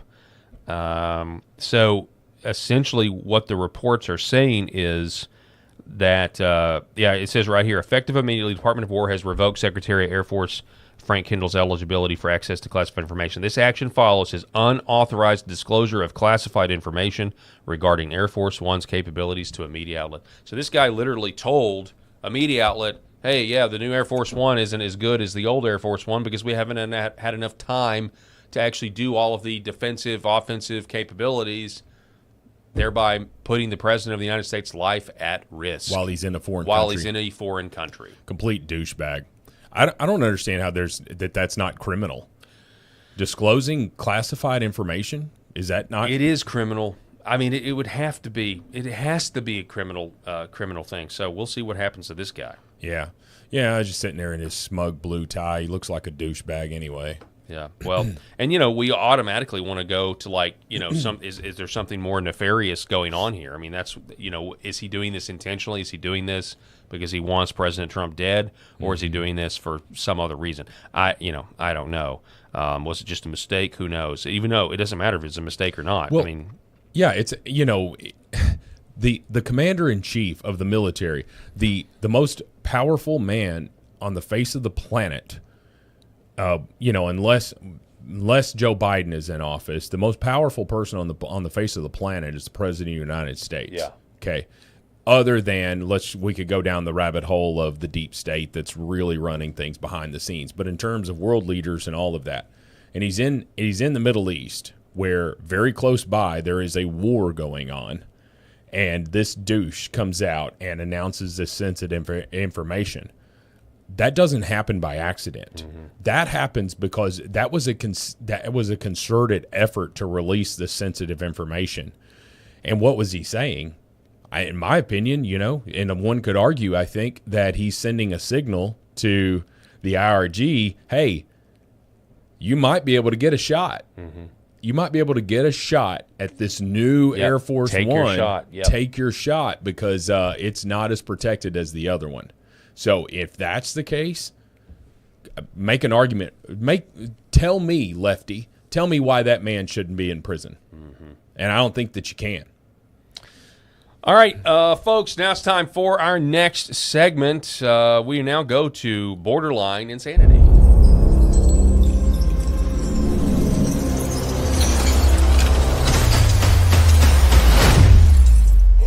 All right, so I like this one. I like this story because I think we could go to a lot of different places here. There are now viral videos circulating now that I believe the Supreme Court made a ruling allowing President Trump to revoke the temporary worker status of these Haitian immigrants. Obviously, these Haitian immigrants is a big part of the campaign. They're eating the dogs. They're eating the cats. We remember the memes. Wasn't this like 2009 when the Haiti earthquake was? Yeah, something like that. I believe so. Yeah. So now the Haitians can go back. Now, people were offered, according to some of this, some people are saying, look, these people were offered to just leave. They could have taken, they could have taken some of them plane rides. I don't know if that, in $2,600, I don't know if that applies to these Haitians necessarily. But there are headlines out there, and I'm gonna highlight this because it does. There's a lot of people that are going to be not sympathetic to it, and I get that to a degree. But at the same time, this is what it looks like to, I think, secure the country for future generations. Eric Daughtery, Haitian migrants who lost temporary status in Ohio are being fitted now with ankle monitors, and one of them just broke down crying. He says, time to go home. We said mass deportations. We want mass deportations. Tears don't change that. Now, so gird up your loins. This is what, we're not used to seeing the real costs of our policies, but here it is. Can we ask him a question?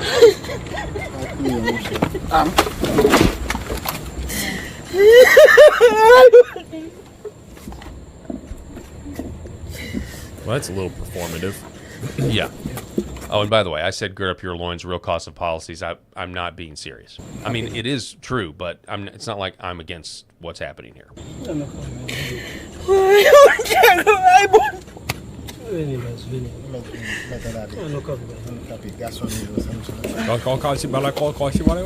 that what I heard? Yes. Pause it for a second. Okay. Unless your child has just died, or your spouse, something tragic. Yeah. Something tragic. There is never a man. I can't imagine that there's ever a time where a grown man, like, it's okay to cry, but to completely collapse and fall to the ground. Okay, there are some appropriate times where that's acceptable for a man. Wearing an ankle monitor is not one of them.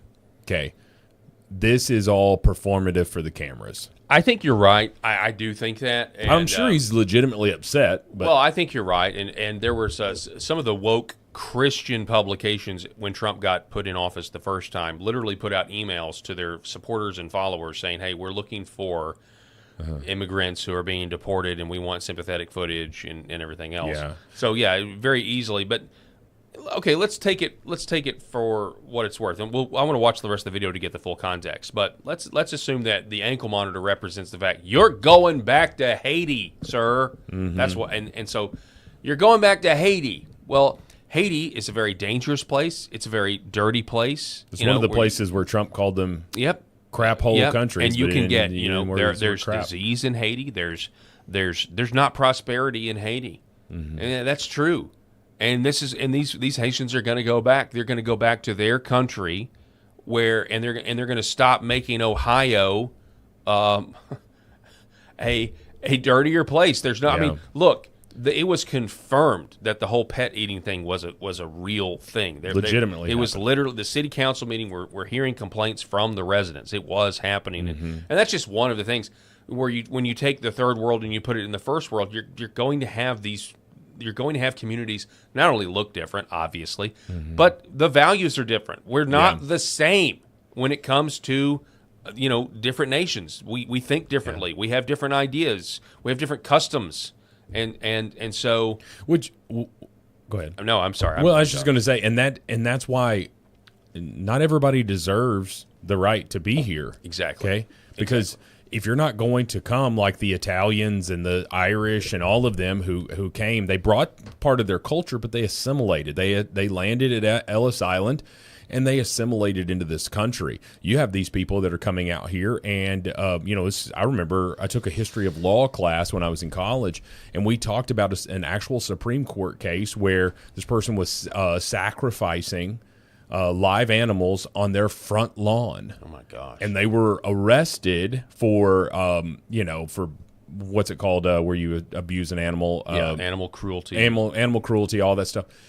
And it went all the way up to the Supreme Court, and it was upheld because of their religious beliefs. And it was incredible that I was the only person in that room that said, at a certain time, this Supreme Court ruling will be looked at again through a lens of sanity, because that is insane to say that a man can slaughter. It was goats. That's what it was. He was slaughtering goats on his front yard, and people were saying that blood was being just running all over this guy's front lawn.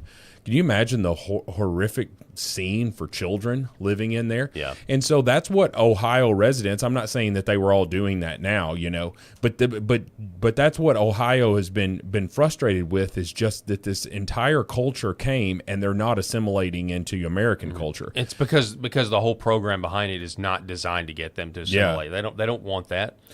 Well, and then what we saw this too, Paul, I don't know if you've pulled it, but the liberals that were coming out after Trump called that Haiti one of the crap hole countries. Yeah. They were coming out and they wore T-shirts. Do you remember what they said? I do not. I forget. Haiti is beautiful. Haiti is amazing. The liberals were wearing these T-shirts that was in support of Haiti. So why are you upset that we're sending them back to this beautiful, amazing country? Beautiful, amazing. I want to finish this clip. Okay. All right, now we got to give him a hug. Is that the guy that fitted him with the ankle monitor? Look at all the press.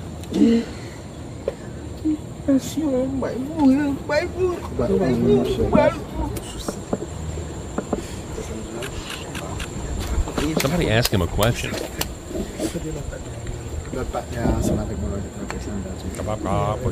We've had 2 segments now in the last 2 episodes. You had the boomer guy whose Latina girlfriend was deported, and he was throwing a fit about it. Remember that guy?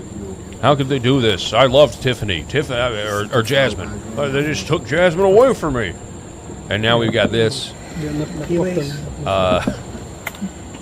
And again, I mean, I'm sure the guy is upset. Try to find a place for him. He'll probably do something about Look at the camera crew. What did he say? What did that stupid ass white man just say? Play it again. Okay.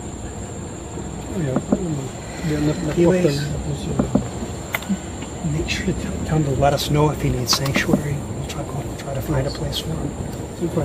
Now let us know if he needs sanctuary. We'll try to find a place for him. Yeah, get him to a sanctuary city. Look, this person named Tickle. Yep. Temporary. This dude was here for temporary status. This is a great point of how they tell us, literally it's in the name temporary, but it doesn't mean what it says. It means permanent, and now we're going to actually go by what the definition of the word temporary is. Well, and here's the thing, in this Nostra D's nuts here, great Twitter handle. Of course, he's getting ratioed. Isn't Haiti a failed state? I'm pro-deportation because you can't have so many unvetted people in your country. But if there was one country where asylum claims should be considered, it's Haiti. Hey, you don't have to go home. You just can't stay here. Yeah, figure it out, man. Figure it out.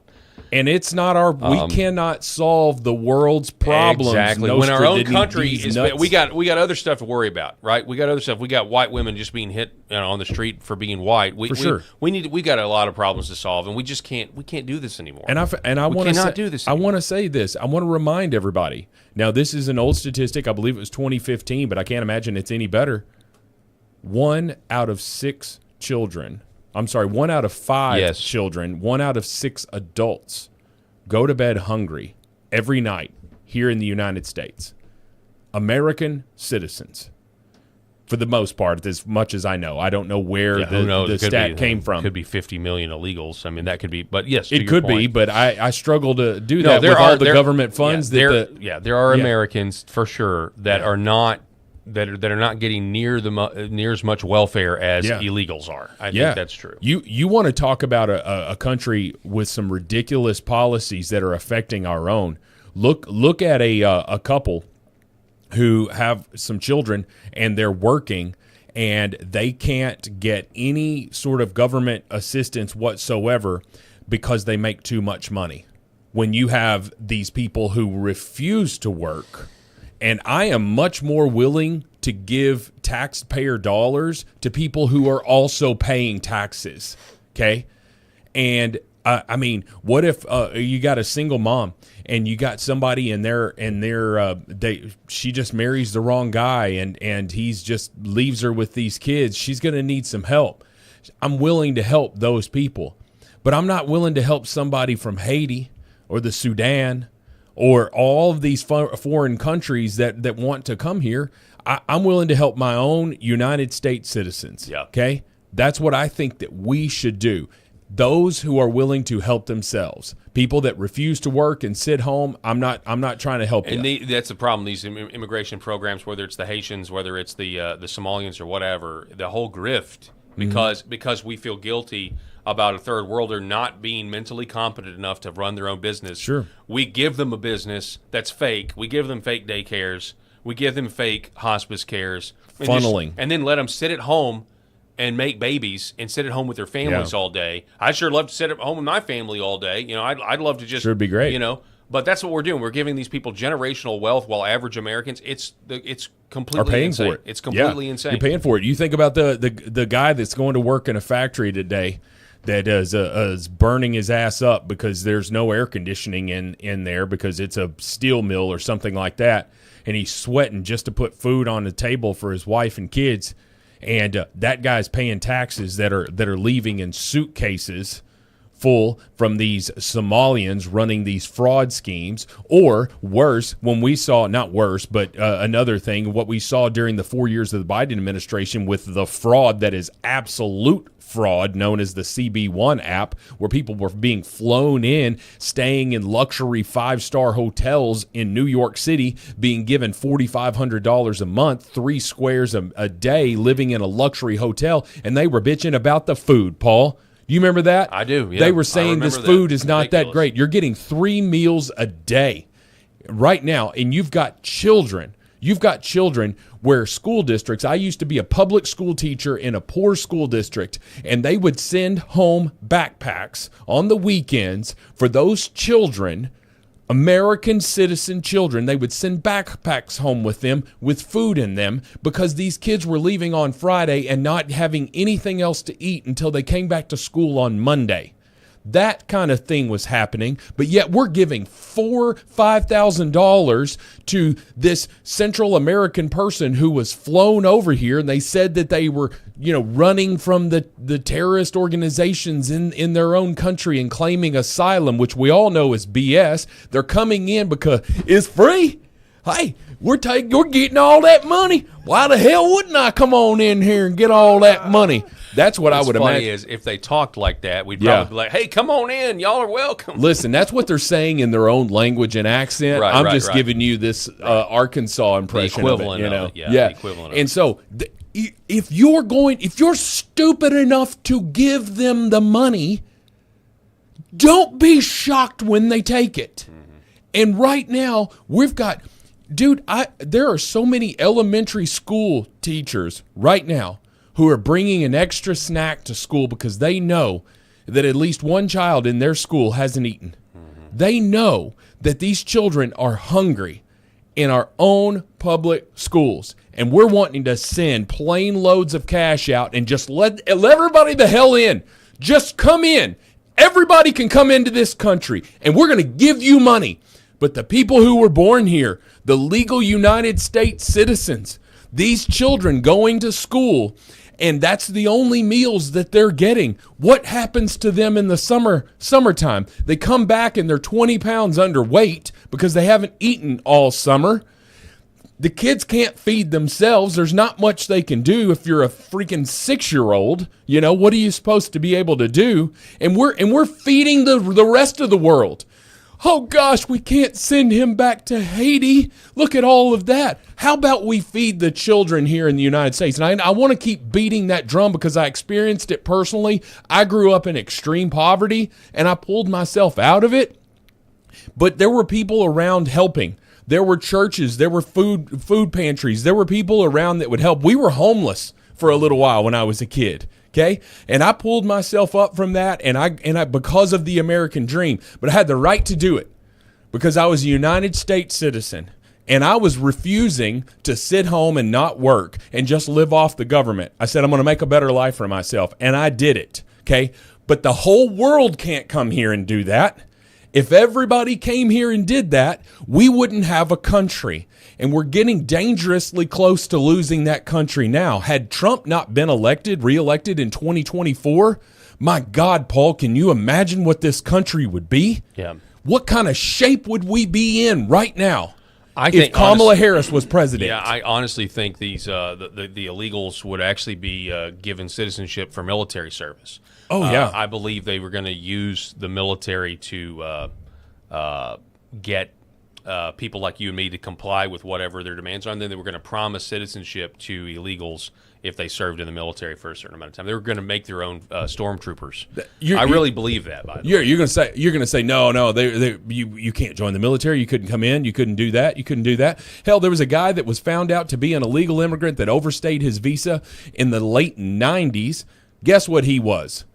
The superintendent of a public school system. Yeah, that story broke what last year? Was that last year? Yeah, I believe was it Colorado? I forget the state, but regardless, what the hell do you mean that they wouldn't allow them into these other positions? They've already done it. So, in other news or related news, let's look at what's going on across the pond because we're talking about how to save our country. People are trying to figure out how to save. They're already lost. Ireland, and this is where they're going. Full on revolution tactics. Is it possible, with the technology that we have today, for a first world country to have a legitimate revolution? That is the question of the 21st century. New IRA terrorists, this is from the Daily Mail, IRA terrorists plan to drive migrants out of Ireland with campaign of violence, intelligence official reveals.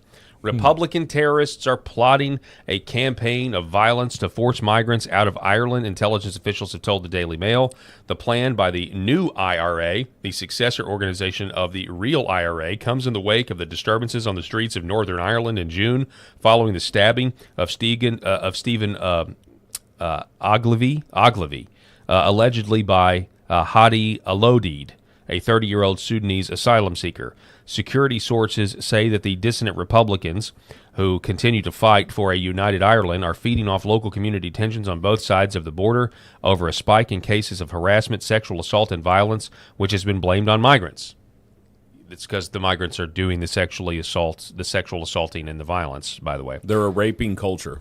Fears have been raised that the new IRA campaign could spark a new wave of migrant fleeing from Ireland into the UK, which Ireland would be like, fine with us, particularly via the land border with Northern Ireland. In a video posted last week on the far-right social media platform, an unidentified man warned that the IRA would threaten migrants with violence if they did not leave Ireland. They will take control, and we will give an ultimatum, not to politicians, but to the illegal migrants who are in the country, he says. And if you're a politician, you got to know that you got to be worried as well. But, we'll see. But the point is, we saw what happened in Belfast. We remember when they started burning migrant homes and that sort of thing.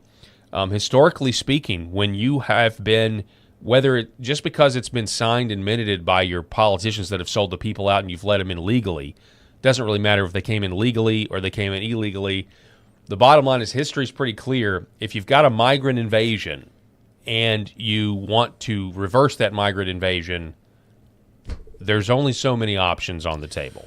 Well, and your government has proven that they're not going to take care of the things themselves. Exactly. And you're already seeing the messaging right here, just in this Daily Mail article, which Daily Mail is kind of I believe it's mostly left, right? But I've seen it has some right headlights. Yeah, I think it's a little bit of a mixture there. But it starts with Republican terrorists, okay, and these far right organizations. Okay, you're already using terminology to lump them in. How about that they're just concerned citizens?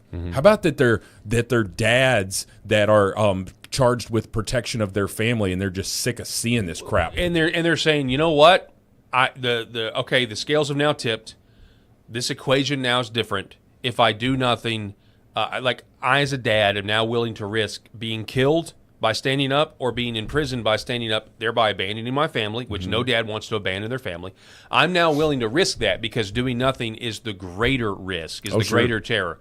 And so when you have dads that come to that conclusion in Ireland, they look at an organization like the IRA. They're like, okay, what do I do? How do I stand up? Well, here's the IRA. They've been here the whole time. Yeah. It starts to look, okay, well, here's somebody that's I can at least partner with and and I know the media is going to call them terrorists and everything else, but this is now an avenue to where we can try to take our country back. And so, again, the question is it even possible to have a revolution in a first world country with the technology the way it is? Is it even possible without some sort of established military in a coup turning on the politicians? I don't know. I don't know what the answer is. Yeah, and I don't know what their gun laws are in Ireland. Are there guns in Ireland? I would imagine that there's not, at least in Northern Ireland. Oh yeah, but the IRA, they've got guns. Yeah, I mean, you can have guns; they're just illegal. They so got a lot of them. Northern Ireland, of course, is part of oh gosh, we watched that whole thing about how it's what's Britain, what's what's the UK. That's right, and Northern Ireland is lumped in with the UK there. But anyway, what I anticipate is, so they here in the United States, certainly in the South, they say, do not go after children if Mama Bear is around. Like if you really wanna send a person into a rage, you be a school district that picks on her son. And you'll see Mama Bear claws come out, okay? You also want to see a dangerous man. You look at a father who feels like his children, their safety, that their livelihood, their well-being is in danger.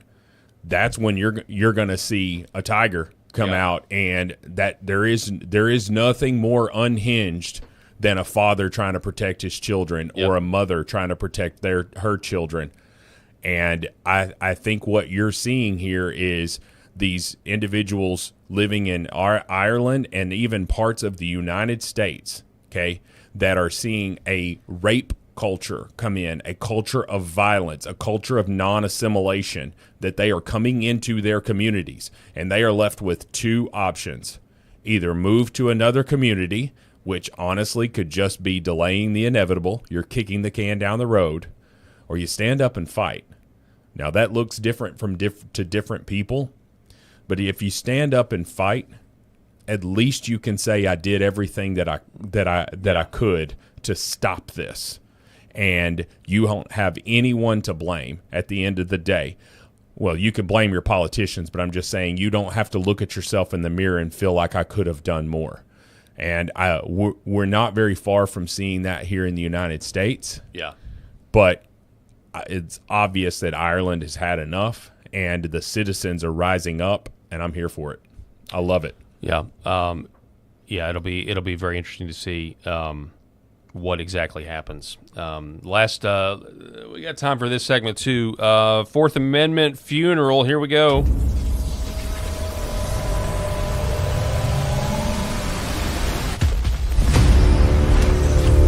All right, for this edition of the Fourth Amendment funeral, we go to this story. More from the flock cameras.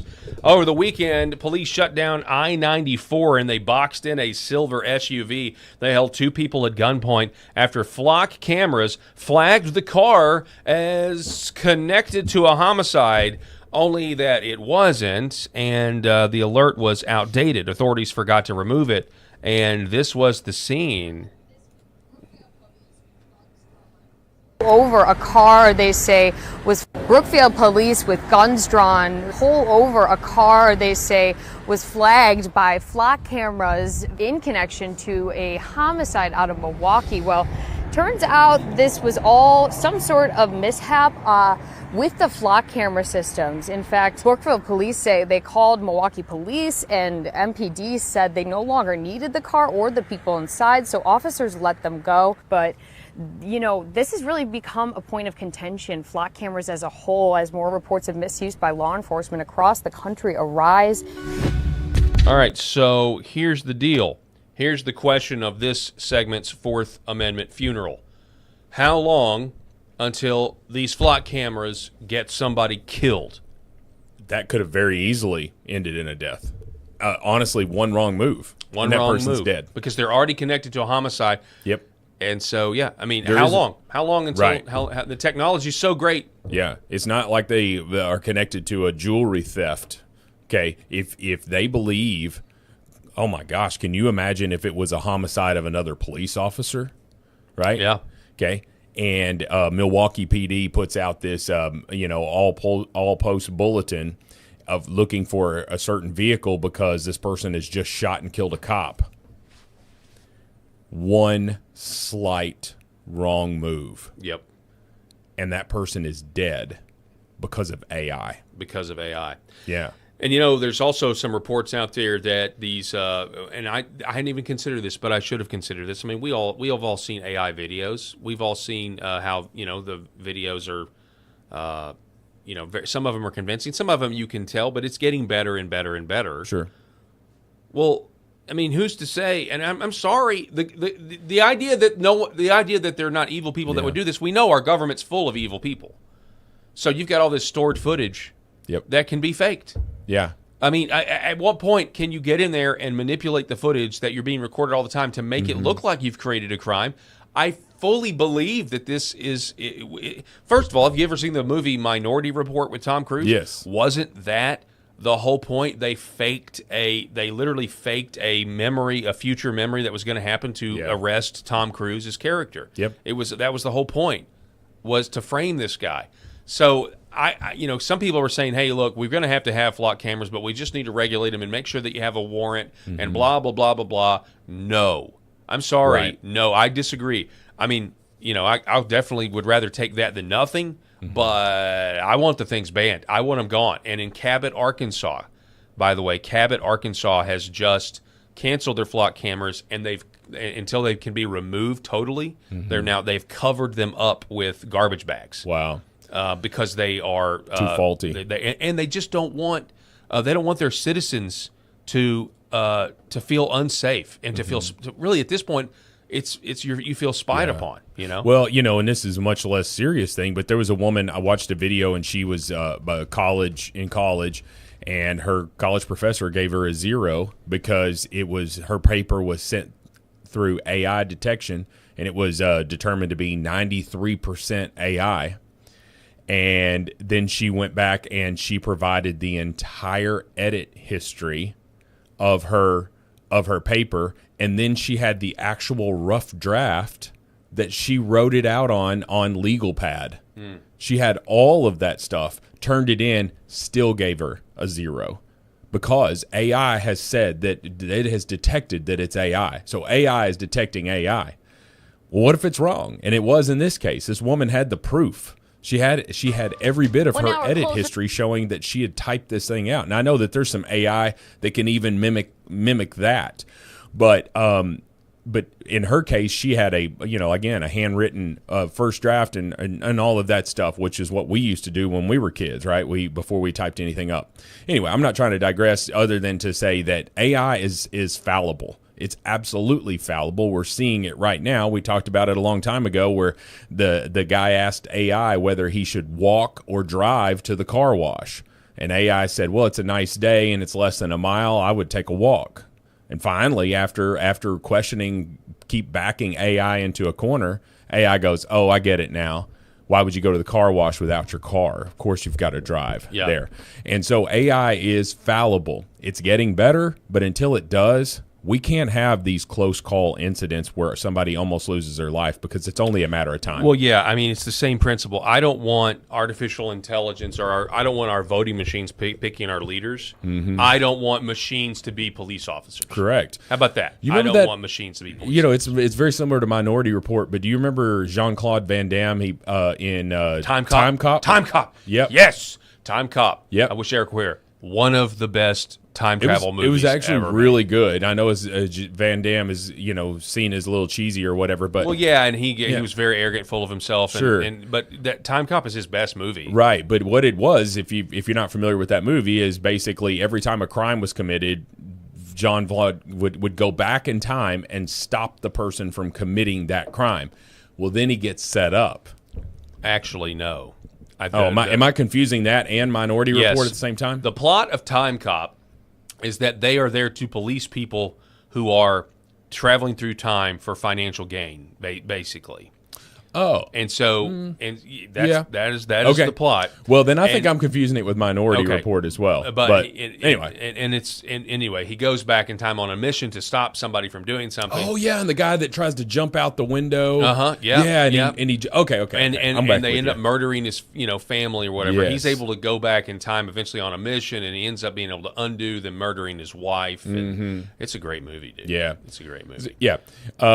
But anyway, so until they get the kinks worked out, and which will never happen because we're about to see regulation of it and all of that stuff. Yeah. All right, we got to do this before we leave because I don't even know what you call this segment. Oh my gosh. But what in the world is going on with AOC, and why would she post this? I mean, people think she's going to run for president. She probably is. But why post that she is freezing her eggs as a 36-year-old woman? Who's been engaged for 4 years. Who the hell gets engaged for 4 years? She's been engaged for 4 years. She has not conceived a child. We don't even know if she wants a child, but apparently she does if she's freezing her eggs. Don't be weird about this. No, you don't be weird about this. I know all of you will be. All right, everyone. Deco and I, day one of freezing my eggs. I'm diving into the process, and now I've got... let's see, all of this medicine here. I'm going to inject this first, but I got a pro tip from a friend because this injection kind of stings. It kind of burns a little bit. So a friend of mine told me that if you make the first injection first and let it sit while you're doing everything else. We're about to run out of time, but she ends up pulling up her shirt and injecting herself.